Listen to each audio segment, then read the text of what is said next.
Boa tarde, queridos alunos. Eu espero que esse vídeo não fique muito grande, porque eu estou fazendo ele pelo celular e demora pra caramba para carregar no YouTube. A gente queria falar, pelo menos eu queria falar com vocês, eu estou com muita saudade de vocês, sobre a Era Vargas. E a Era Vargas é enorme, né? Foram 15 anos de poder, divididos em 3 grandes ciclos, o que eles chamam de Revolução de 30, né? O brasileiro adora falar o termo revolução, na verdade foi um golpe de Estado, em que ele derruba as oligarquias paulista e mineira, acabando com a República do Café com Leite. Mas, na verdade, foi um golpe porque ele trouxe outras oligarquias junto com ele. Exatamente as oligarquias que não participavam, eram chamadas de oligarquias dissidentes para o poder. Né? Um ato simbólico disso é exatamente, eu não sei se vocês conhecem o centro do Rio de Janeiro, mas perto da Candelária nós temos um monumento. Todo país tem esse monumento, né? E era um enorme. Isso tem um nome, agora eu esqueci. Coluna, né? Isso veio lá dos egípcios, né? A coluna de Amenófis, a coluna de Tutancâmon, a coluna de Ramsés, depois em Roma, a coluna de Trajano e tarará. Então todos nós temos a coluna, que na verdade é o retrato do poder, é o poder estabelecido. E os sulistas marcharam junto com os mineiros, que apoiaram o golpe, e amarraram seus cavalos exatamente no obelisco que fica ali no centro da cidade. Os cariocas, lembrando, Rio de Janeiro, capital do Brasil nessa época, ela só vai deixar de ser capital em 1961, então a gente está falando do Rio de Janeiro como capital, tá? E os cariocas ficavam olhando para aquilo dizendo que gente, que é aquilo, apiando o cavalo no meio da cidade. Quer dizer, era um motivo de dizer assim, olha quem está no poder agora, né? Então sai Washington Luiz e entra Getúlio Vargas, o líder, né, da Revolução de 30. Vargas era nacionalista, com ímpetos fascistas, uma figura maravilhosa de se estudar. E ele começa já com o auxílio de 2 camadas sociais muito importantes. A dos trabalhadores, a quem ele vai ser nomeado pai, né? É o paizinho, tá? O Getúlio Vargas vai ser o pai dos trabalhadores brasileiros, e pelos industriais, que não tinham nenhuma visão pela República Velha. A República Velha não ajudava em nada a nascente camada industrial brasileira. Então ele é o pai dos trabalhadores e a mãe dos industriais, né? Mais tarde a gente vai ver que essa mãe criou um verdadeiro monstro, porque quem vai tirá-lo do poder é essa mãe, tá? Bom, sigamos. Primeira parte do governo Vargas é o governo provisório. Afinal de contas, ele acaba com a Constituição de 1891, tira o Washington Luiz do poder e fica sem Constituição. Então ele governa por ele mesmo. Essa Constituição vai até, essa falta de Constituição vai até 1934, ou seja, basicamente um mandato inteiro que Vargas governa sem lei. Ele era lei. Ele cria várias leis trabalhistas, institui a Semana de Trabalho Inglesa, cria sindicatos, entre aspas, porque ele vai governar para os sindicatos, né? Na verdade, os trabalhadores são quase que obrigados a terem a carteira de trabalho. Ele cria, primeiro, ele cria o Ministério da Saúde e do Trabalho, né? Mais tarde, em 1934, ele vai dividir esses dois ministérios em ministérios separados, um Ministério para a Saúde e outro Ministério do Trabalho, que tem uma importância vital, porque todos os seus juízes eram a favor do trabalhador, né? Isso acabou com essa reforma da Previdência agora, não existe mais isso. Então ele cria leis que beneficiam o trabalhador, por isso ele é chamado de pai dos trabalhadores, né? Só que São Paulo, que sempre governou o Brasil, estava danada a vida, porque perdeu o poder. E ao perder o poder, eles exigiam de Vargas uma postura de um político. Você já está há muito tempo no governo constitucional, isso em 1932, ou seja, 2 anos depois dele estar no poder, dele ter criado várias leis. E São Paulo não aceita um presidente inconstitucional.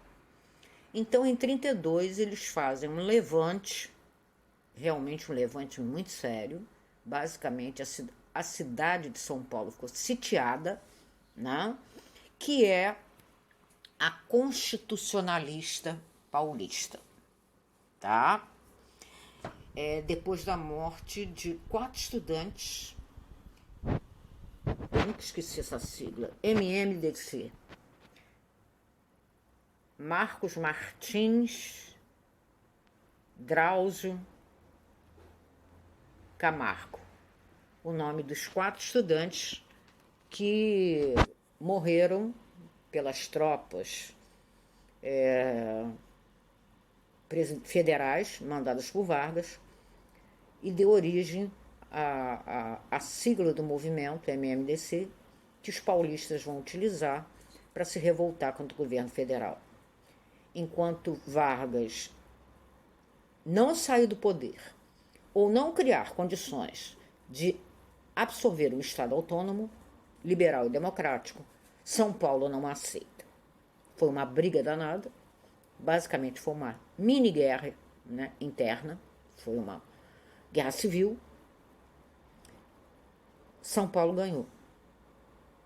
Digamos que houve um empate técnico, né? Vargas continuou no poder, mas para ele foi uma derrota, porque ele foi obrigado, para não dividir, para não criar mais mortos, ele foi obrigado a chamar ao voto para fazer uma constituição. Ele queria criar uma constituinte, né? Então as eleições eram para que você elegesse deputados constituintes, para que estes elaborassem uma constituição, que vai ser a Constituição de 1934, a mais liberal que o Brasil já teve. E pela Constituição de 1934, havia o voto feminino, os direitos trabalhistas, a criação da carteira de trabalho, a criação dos direitos do trabalho, salário mínimo, fundo de garantia... Não, fundo de garantia não, perdoa. Errei. Bom, de 1934, ele é eleito pela Assembleia Constituinte como presidente eleito.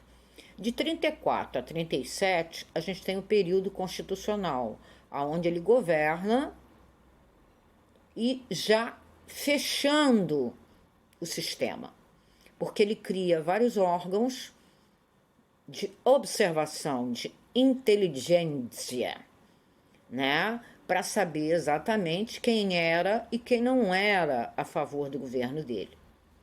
Já em 1935, ele se depara com o movimento comunista, chefiado pelo Luiz Carlos Prestes, e que é a intentona comunista. É um termo criado pelos militares, é um termo demagogo, como se fosse intentona é traição, né?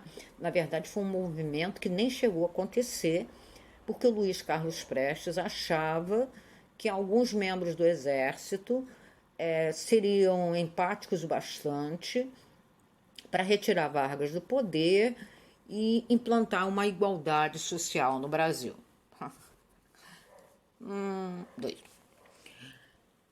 Ele foi preso em 1930, final de 1934 mesmo.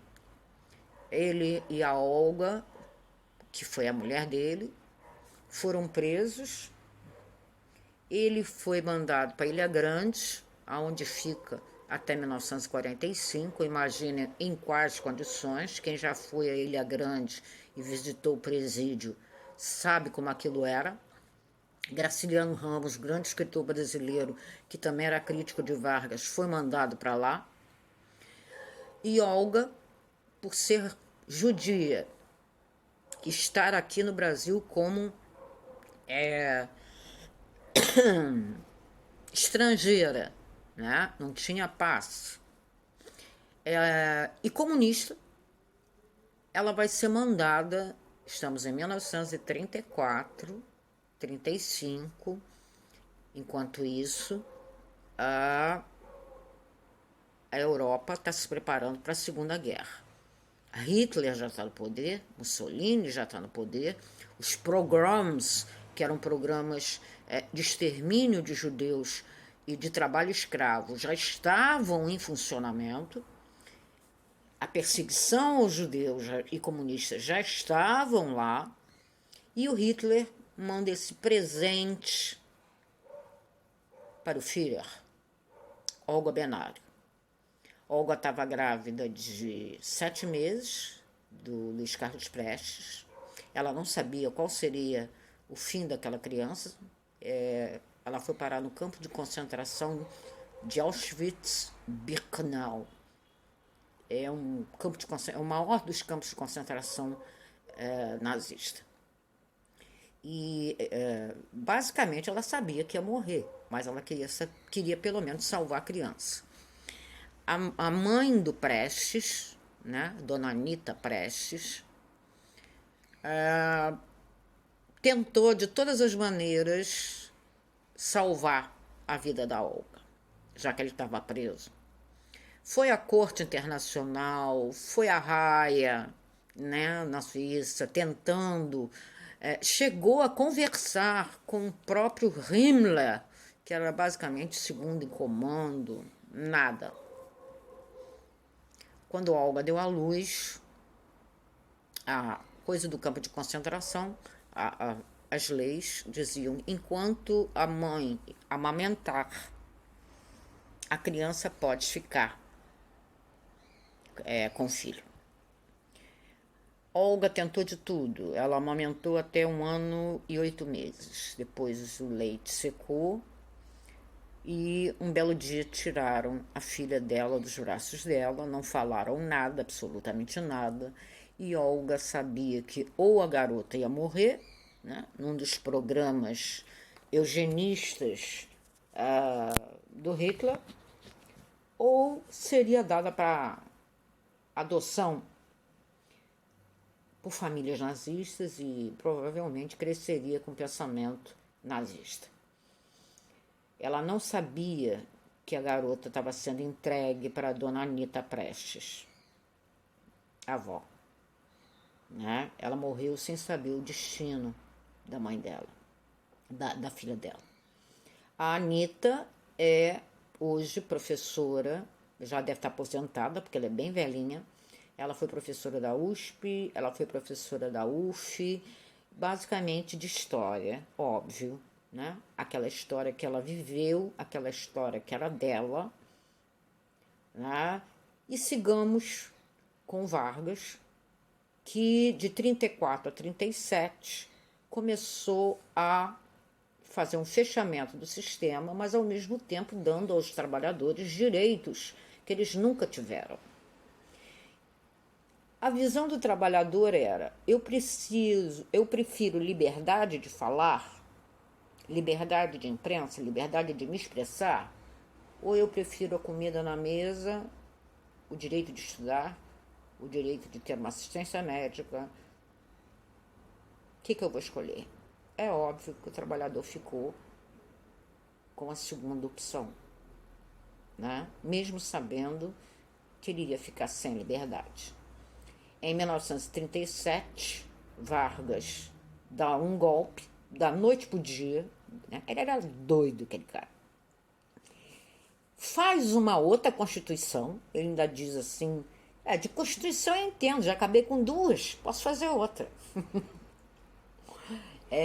Ele faz a Constituição de 37, a chamada polaca, porque foi inspirada na Constituição de Mussolini, na Itália, né?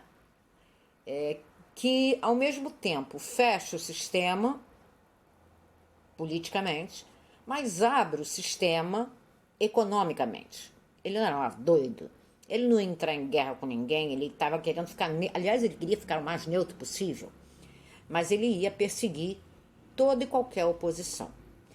Não sei quem ele ia perseguir, porque na verdade ele prendeu todo mundo entre 34 e 37. Mas ele tinha o DIP, o Departamento de Imprensa e Propaganda, que era censura a jornais e revistas que escrevessem mal dele, e tinha o DASP, Departamento de Assistência ao Servidor Público, que vigiava todas as ações dos servidores públicos do Brasil, né? Era muito bem azeitada essa máquina. E em 39 explode a guerra. Bum! Os discursos de Vargas eram muito bem feitos e muito bem elaborados. Todo mundo sabia que ele era fascista, mas ele, nos discursos dele você não encontra nada que dissesse ele é um fascista. Ele conseguia manipular as massas, né? E aí começa a política da boa vizinhança dos Estados Unidos, porque em 41 os Estados Unidos vão entrar na guerra depois do bombardeio de Pearl Harbor pelos japoneses. Então eles começam a pressionar os países latino-americanos a também entrar na guerra. What? Muitos deles se mantiveram neutros. A Argentina, porque tinha... A Argentina tinha um amor pelo Hitler, nossa, tanto que vai entrar na guerra só no finalzinho para dizer, olha eu aqui, e vai receber inúmeros imigrantes nazistas, imigrantes de alta patente nazista. Muitos serão presos no território argentino. Teve um que veio para o Brasil, o Anjo da Morte, o Mengele. Foi morreu no Brasil de causas naturais, depois de ter feito tanta barbaridade em campo de concentração, porque o bicho era médico e fazia experiências terríveis. Tá? Então o Vargas ficava entre a cruz e a espada. Ele tentava alegrar os nazistas, não desagradando aos norte-americanos. E aí ele tem, enquanto ele pode, ele fica neutro. Mas aí os Estados Unidos entra e diz assim, olha, o negócio é o seguinte, é a política da boa vizinhança, mandaram até o Walt Disney para cá, para fazer política. Foi aí que criaram o personagem do Zé Carioca, que é o estereótipo que o americano tem do brasileiro. Folgado, não gosta de trabalho, foge dele e ainda mente. Observem bem o personagem do Zé Carioca, que ele é um fanfarrão, né? Ele e o Pato Donald no Rio de Janeiro. Mas é uma política da boa vizinhança, que eles fizeram também em outros países. México, Colômbia, Venezuela, Peru, né? Chile, Argentina. Bom, Vargas tinha um sonho. Aliás, desde 1930, ele entrou na política com esse sonho. O Brasil era dependente de todo o material estrangeiro. Nós não produzíamos absolutamente nada. Nós éramos fazedores de produtos que já vinham prontos. A gente montava, éramos montadores.